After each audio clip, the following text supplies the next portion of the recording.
CCN news एक पाऊल महाराष्ट्रासाठी।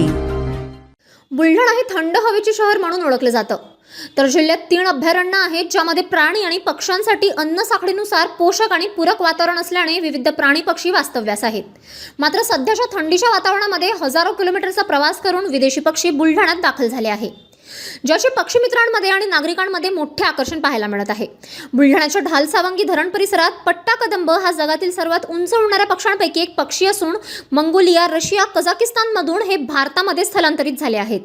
हिमालय पर्वत ओलांडून ते भारतात प्रवेश करत असतात। संपूर्ण हिवाळा भारतात वास्तव्य करून ते परत जातात। नमस्कार, मी डॉक्टर गजेंद्र निकम, महाराष्ट्र पक्षी मित्र संघटना सदस्य बुलढाणा। सर्वप्रथम बुलढाण्यातील सर्व पक्षी मित्रांना आनंदाची बातमी म्हणजे ढाल-सावंगी या धरणावर पटकदंब या परदेशी पक्षाचे स्थलांतर झालेले आहेत।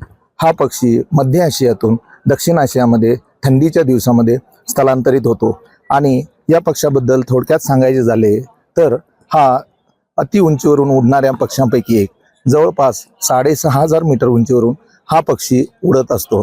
त्यामुळेच तो हिमालय पार करून भारतामध्ये वेगवेगळ्या जलाशयामध्ये ज्या ठिकाणी त्याला अधिवास उपयुक्त धरण वा जलाशय आढळतात त्या ठिकाणी तो वास्तव्यास येतो। या पक्षाबद्दल सांगायचे झालेच तर पटकदंब याला राजहंस किंवा कदंब असे सुद्धा म्हटले जाते।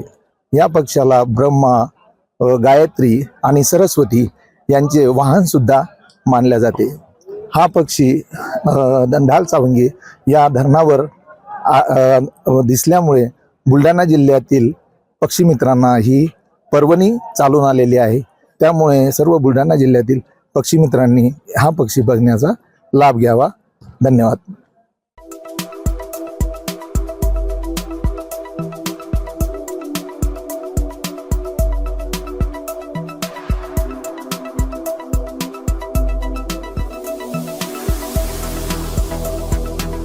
तसेच आपल्या भागातील महत्त्वाच्या बातम्या पाहण्यासाठी CCN न्यूज डेस्क चॅनलला सबस्क्राइब करा आणि बेल आयकॉन प्रेस करा।